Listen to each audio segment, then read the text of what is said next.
Kabupaten Takalar, Sulawesi Selatan, memiliki potensi dalam dunia pendidikan, menciptakan generasi penerus bangsa yang memiliki potensi dan daya saing tinggi menjadi prioritas bagi dunia pendidikan, khususnya di SMK Negeri 3 Takalar. Salah satunya dengan memajukan sekolah kejuruan yang ada di Kabupaten Takalar. SMK Negeri 3 Takalar terletak di Jalan Hamsa Daeng Tupu nomor 1, Desa Padingin, Kecamatan Sanrebone, yang merupakan sekolah favorit yang berdiri di atas lahan 23.000 meter persegi. Assalamualaikum warahmatullahi wabarakatuh.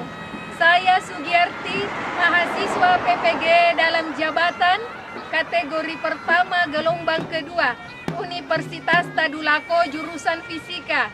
Pada hari ini 4 Desember 2023, saya akan melaksanakan praktik mengajar dalam rangka penilaian uji kinerja di unit SMK Negeri 3 Takalar, Provinsi Sulawesi Selatan pada kelas 10 jurusan TKJ pada mata pelajaran proyek IPAS Fisika yaitu energi terbarukan.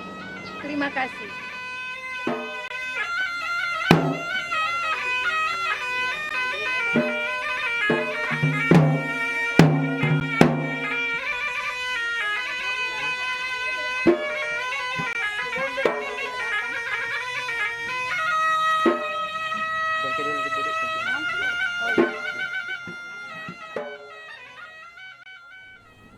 Assalamualaikum warahmatullahi wabarakatuh. Waalaikumsalam warahmatullahi wabarakatuh. Yang bertugas hari ini, apakah kelasnya sudah dibersihkan? Sudah. Bagus. Baik. Silahkan ketua kelasnya menyiapkan terlebih dahulu. Duduk siap, gerak. Sebelum kita belajar, mari kita bersama-sama membaca doa belajar di dalam hati. Doa dimulai.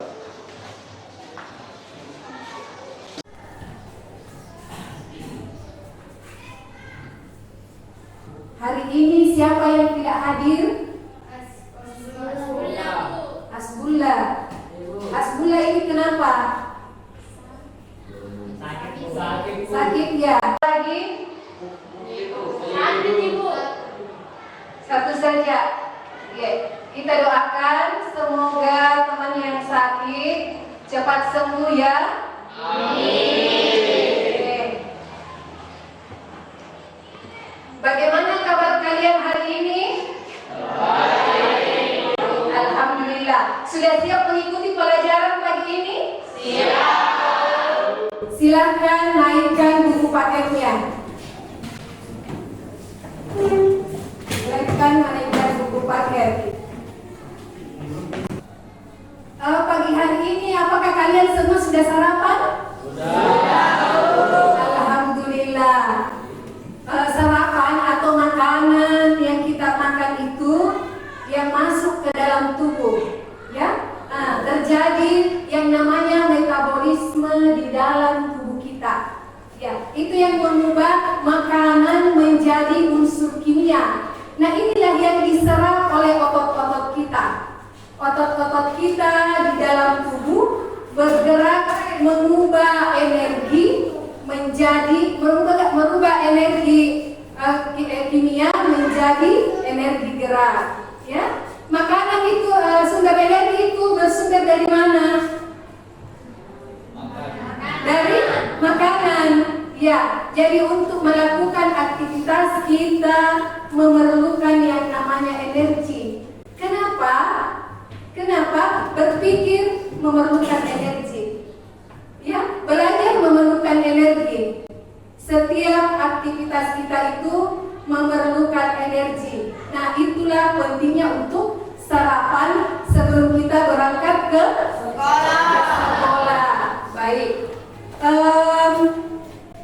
Pada pertemuan sebelumnya kita telah mempelajari tentang usaha dan energi.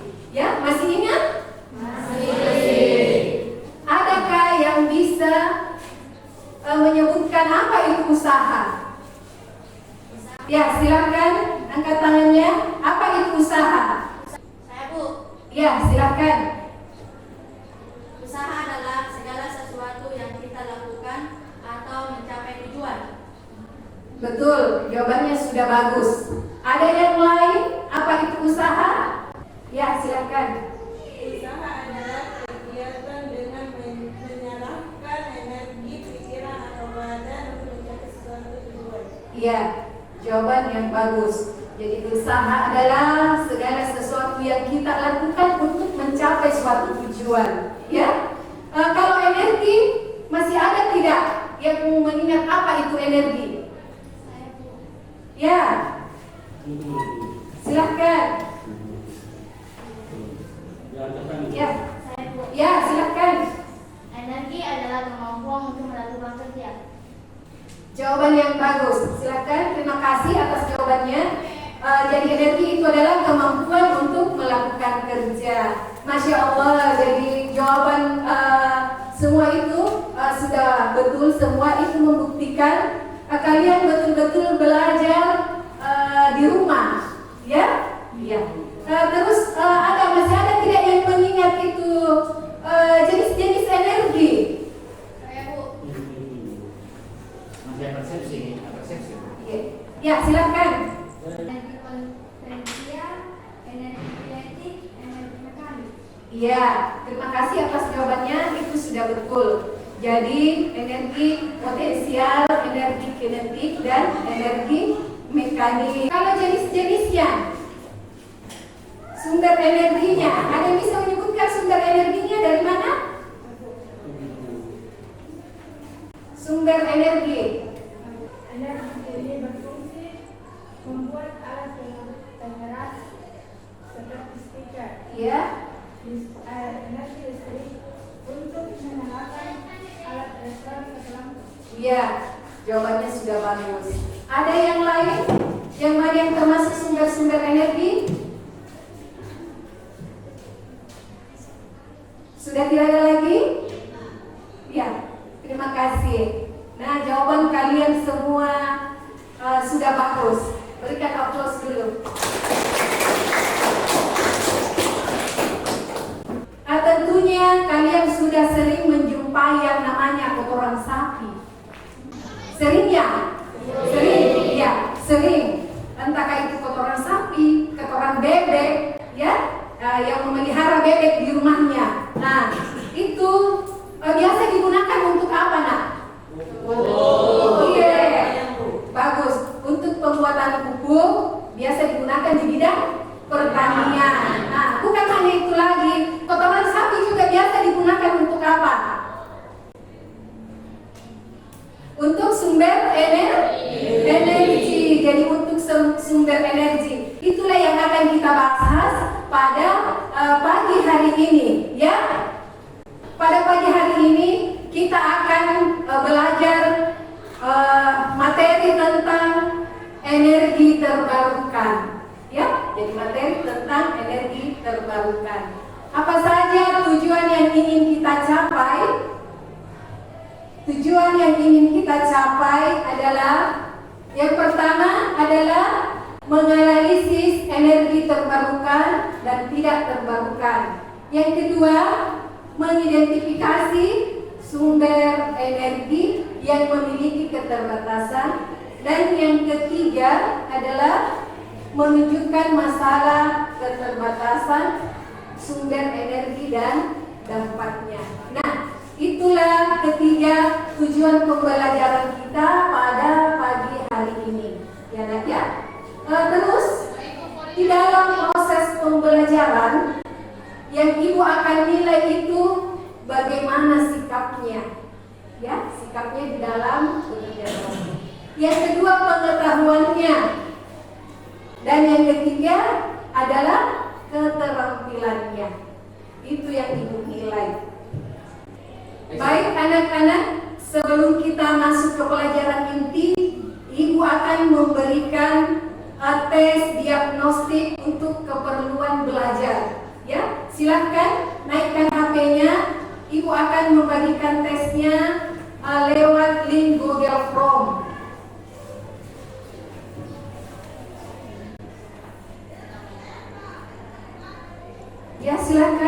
juga dibuka Google Form-nya dibuka linknya di grup, ya. Saya sudah bagikan, sudah share di grupnya. Silakan waktu pengerjaannya 5 menit dari sekarang.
Baik anak-anak, sekarang kita masuk ke inti pembelajaran, ya.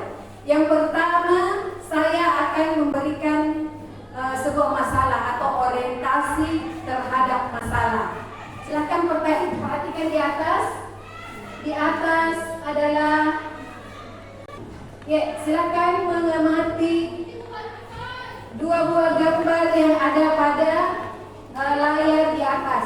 Kira-kira di atas itu adalah gambar apa, dan silakan memberikan pendapat tentang gambar itu, ya. Gambar pertama dan gambar kedua. Siapa kira-kira di antara anak-anakku yang bisa menjelaskan gambar pertama? Bahwa ini adalah gambar bendungan yang manfaatnya sebagai sumber energi listrik. Kalau gambar kedua, siapa kira-kira yang bisa membaca gambar di atas tentang gambar kedua?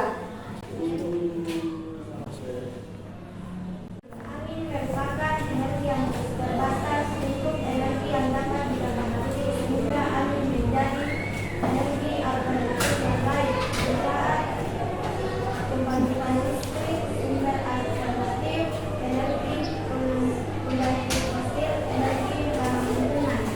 Ya, jadi sudah terima kasih atas jawabannya. Sudah 2 orang yang menjawab bahwa ini adalah kincir angin. Ya, kincir angin merupakan energi tak terbarukan yang bermanfaat juga untuk sumber energi untuk kehidupan kita ini. Terus kita sudah melalui kemarin yang namanya musim kemarau, ya, ya, musim kemarau yang berkepanjangan, ya. Kira-kira bagaimana jika pada bendungan itu terjadi kekeringan, ya, yang seperti kita alami 1 bulan belakangan ini, ya, ya, mengakibatkan apa? Ya, betul, mengakibatkan banyaknya pemadaman listrik karena pasokan air itu berkurang, ya, jadi itu masalahnya, itu adalah kendala kita. Nah, sebelum kita masuk di pembagian kelompok, Ibu akan memutarkan sebuah video. Nah, video ini bertemakan energi terbarukan. Silahkan disimak videonya, disimak baik-baik karena video ini berhubungan dengan LKPD yang kalian akan kerjakan sebentar secara berkelompok, ya. Silahkan simak videonya dengan baik-baik. Nah, sebelum kita masuk di pembagian kelompok, Ibu akan memutarkan sebuah video. Nah, video ini bertemakan energi terbarukan. Silahkan disimak videonya, Disimak baik-baik karena video ini berhubungan dengan LKPD yang kalian akan kerjakan sebentar secara berkelompok. Ya, silahkan simak videonya dengan baik-baik. Hai teman-teman, yuk coba lihat di sekeliling kita banyak sekali energi. TV, lampu, kipas angin membutuhkan listrik untuk menyala. Ibu juga membutuhkan gas untuk memasak. Mobil dan motor juga membutuhkan bensin untuk dapat bergerak. Sepeda juga membutuhkan energi untuk bisa bergerak. Dari mana? Ya dari tenaga kayuhan kamu. Ketika kamu makan, kamu juga mendapatkan energi yang bisa kamu gunakan untuk bermain maupun belajar. Seperti yang kamu lihat, energi sangat penting untuk kehidupan kita. Tapi tahukah kamu bahwa hampir semua sumber energi yang kita gunakan sekarang didapat dari bahan bakar fosil seperti batu bara, minyak bumi, dan gas alam. Jutaan tahun yang lalu, bahkan Untuk kegiatan selanjutnya, silahkan bergabung pada kelompok masing-masing yang kita sudah bentuk pada pertemuan sebelumnya.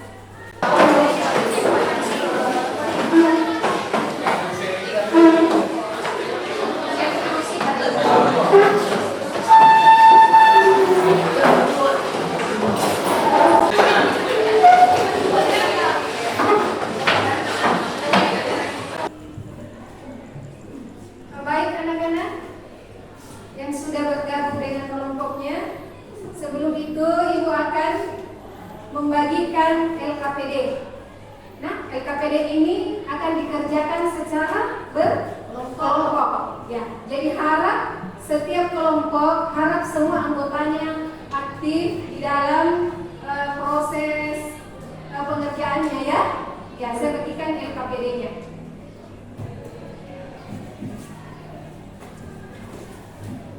Jangan nih. Atau begitu kan. Panen. Atau begitu, panen dulu. Jadi.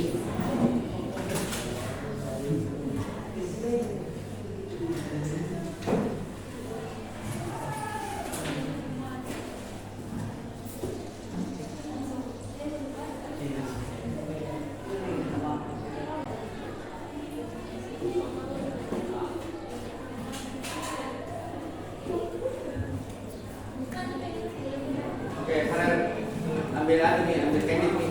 Ambil dulu yang LKPD, baru bajulah. Ambil LKPD yang kembali. Ambil dulu baru ambil. Baru kasihkan.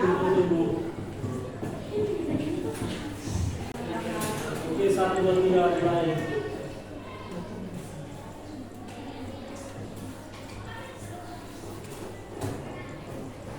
Baik anak-anak, sekarang silahkan membuka LKPD-nya. Silahkan diisi sesuai dengan video yang Ibu telah putarkan. Nah, silahkan juga buka buku paketnya untuk mencari literatur. Ya, silahkan. Saya berikan waktu 15 menit untuk mengerjakan LKPD-nya.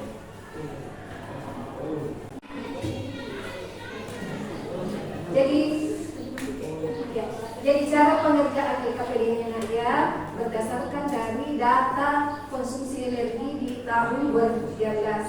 Ya, silahkan baca diagramnya. Nah, dari ada 4, dari industri, dari komersial, rumah tangga dan transportasi. Nah, ini yang kita analisis berapa pemakaian minyaknya, berapa persen pemakaian gas, dan berapa persen pemakaian batu bara. Nah, begitu pun diagram selanjutnya, ya kan? Ini kan sudah terlihat di sini. Oh, ini listrik, ini BBM, LPG. Nah, silahkan pasang kan sudah ada, ya. Jadi silahkan bekerja sesuai dengan tabel di atas. Ya, sudah jelas?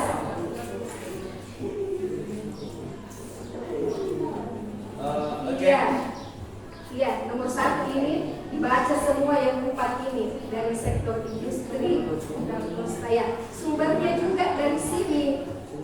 Iya, yang mendominasi. Contohnya transportasi yang mendominasi di situ apa? Yang paling banyak apa?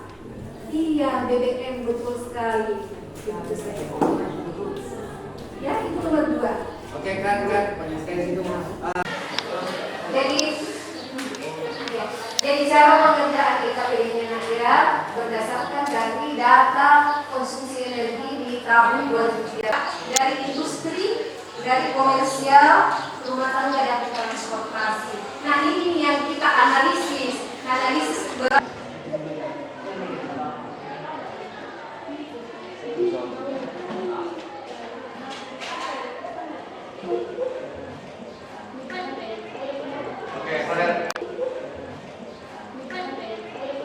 Oke, saudara.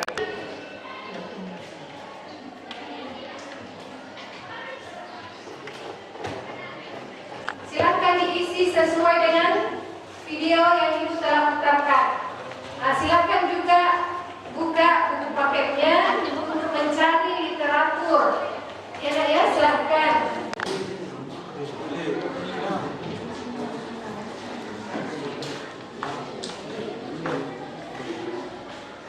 KPD masuk organisasi. Itu ya, kenaikan. Lagi kembali dong. Yang sedang berbunyi.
Dalam pengisian LKPD-nya kayak ini ya. Jadi Ibu akan dijelaskan. Ini adalah data di 2013. Data konsumsi energi di 2013. Nah, cara pengisian LKPD-nya itu silahkan kita analisis diagram ini. Ya. Nah, ini kan ada 4 diagram. Ada industri, komersial, transportasi, dan rumah tangga. Silakan perhatikan baik-baik bagaimana penggunaan sumber energi pada tiap-tiap sektor. Nah, contohnya sektor industri, ya kita jelaskan di situ penggunaan biomasanya berapa persen. Ya, jadi cara pengerjaan LKPD-nya ya. Jadi cara pengerjaan LKPD-nya Nadia berdasarkan dari data konsumsi energi di tahun 2013. Ya, silahkan baca diagramnya. Nah, ini nih yang kita analisis berapa pemakaian minyaknya, berapa persen pemakaian gas, ya kan? Ini kan sudah terlihat di sini. Oh, ini listrik, ini BBM, LPG. Nah, silahkan persennya sudah ada. Ya, jadi silahkan dikerja sesuai dengan tabel di atas. Ya, betul sekali. Ya, itu nomor 2. Oke, Kak.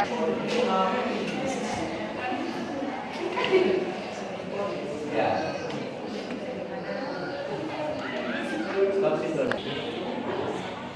Ya, mengerjakan LKPD saja, Bu.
Sudah selesai? Kelompok 1 bagaimana? Sudah? Kelompok 2? Sudah ya? 3? 4 dan 5? Sudah selesai. Baik. Siapa di antara kelima kelompok ini yang mau lebih dahulu mempresentasikan hasil diskusi kelompoknya? Kelompok berapa? 40.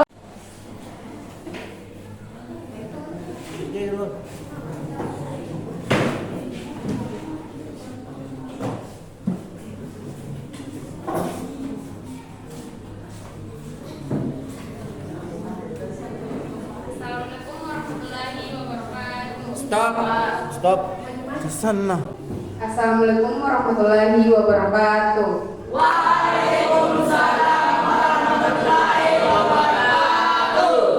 Perkenalkan, nama saya Srivian Resgadi dan teman saya. Perkenalkan, nama saya Safitra. Nama saya. Assalamualaikum warahmatullahi wabarakatuh.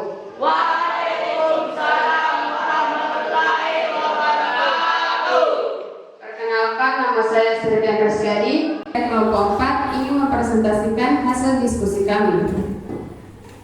Dari hasil pengamatan yang kami lakukan tentang materi sumber energi terbarukan, kami mendapatkan beberapa sumber energi. Yang pertama konvensional, yaitu sumber energinya terdiri dari batu bara, minyak bumi, dan gas alam. Yang kedua sumber energi yaitu sumber energi terbarukan yang terdiri dari sumber sinar matahari, ombak, angin, panas bumi, energi gelombang laut.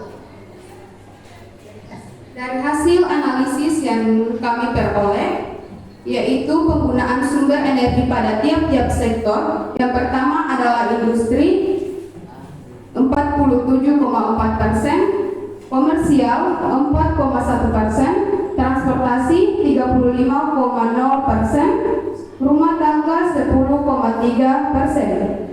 Adapun yang mendomisili pada tiap-tiap sektor, industri batubara 34,74%, komersial listrik 76%, transportasi BBM 97,8%, rumah tangga listrik 47,5%. Penggunaan biofuel dan biomasa. Pertama, penggunaan biofuel pada transportasi 2,1% dan penggunaan biomasa pada industri 8,61%, penggunaan biomasa pada komersial yaitu 0%. Inilah dari hasil analisis kelompok kami. Ada yang mau ditanyakan?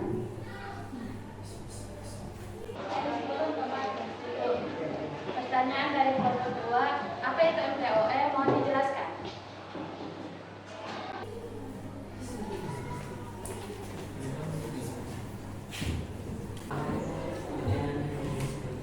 MTOE atau Million of Tons of Oil Flame adalah satuan energi yang didefinisikan sebagai jumlah energi yang dilepaskan dengan membakar 1 ton minyak mentah. Bagaimana atas jawaban dari kelompok kami? Sangat jelas. Terima kasih. Jawaban dari kelompok 2 itu sudah betul bahwa MTOE itu adalah jumlah minyak yang digunakan dalam satuan milion. Ya, silakan lanjut. Ya, silakan lanjut. Ya. Terima kasih atas pertanyaan dari kelompok 2. Masih ada pertanyaan lain? Saya dari kelompok 3 yang bertanya, coba jelaskan tentang apa itu biofuel. Apa perbedaan dengan biomasa? Kami dari kelompok 4 ingin mencoba menjawab pertanyaan dari kelompok 3. Biofuel adalah sumber bahan bakar yang dapat berbentuk padat, cair maupun gas yang berasal dari tumbuhan atau berbentuk produk akhir dari biomasa. Biomasa adalah bahan organik seperti kayu, tanaman, dan limbah hewan yang digunakan untuk produksi energi. Bagaimana jawaban dari kelompok kami? Bagaimana kelompok 3? Sudah benar, Bu? Sudah puas dengan jawabannya? Iya, Bu. Dengan wabillahi taufiq wal hidayah. Wassalamualaikum warahmatullahi wabarakatuh. Waalaikumsalam warahmatullahi wabarakatuh. Terima kasih untuk presentasinya bagi kelompok 4 dan saya juga berterima kasih bagi kelompok lain yang berpartisipasi dalam diskusi kali ini. Kita berikan dulu aplaus untuk semuanya.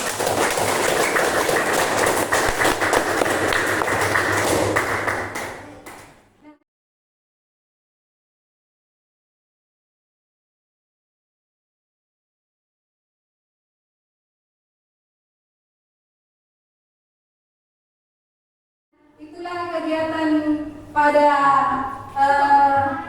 hari ini.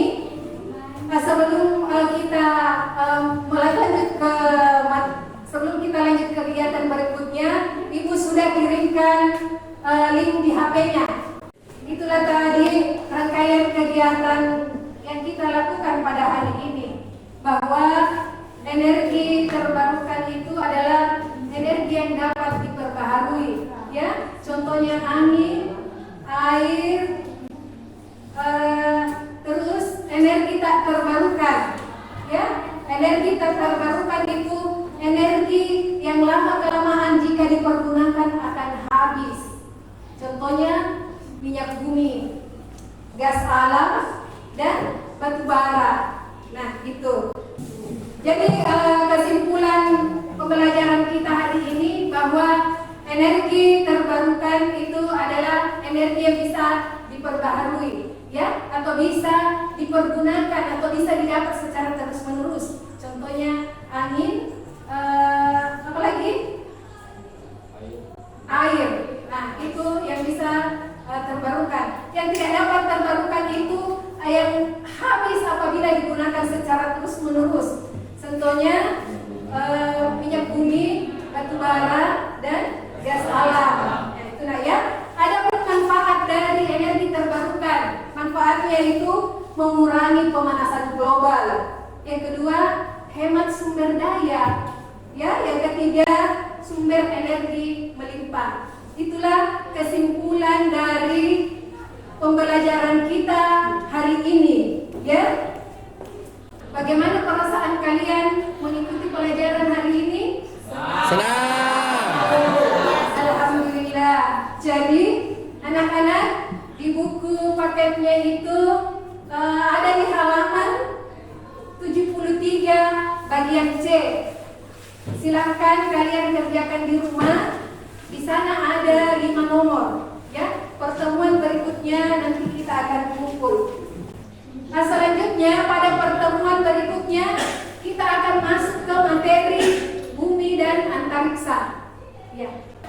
Demikian pembelajaran kita hari ini.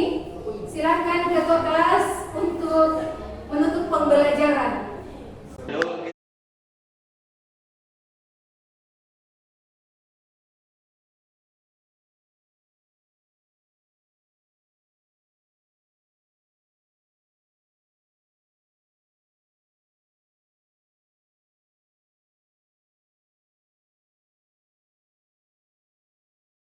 Saya berharap anak-anak sekalian tetap di kelas untuk menunggu pembelajaran selanjutnya. Terima kasih untuk hari ini. Sekian. Assalamualaikum warahmatullahi wabarakatuh. Waalaikumsalam.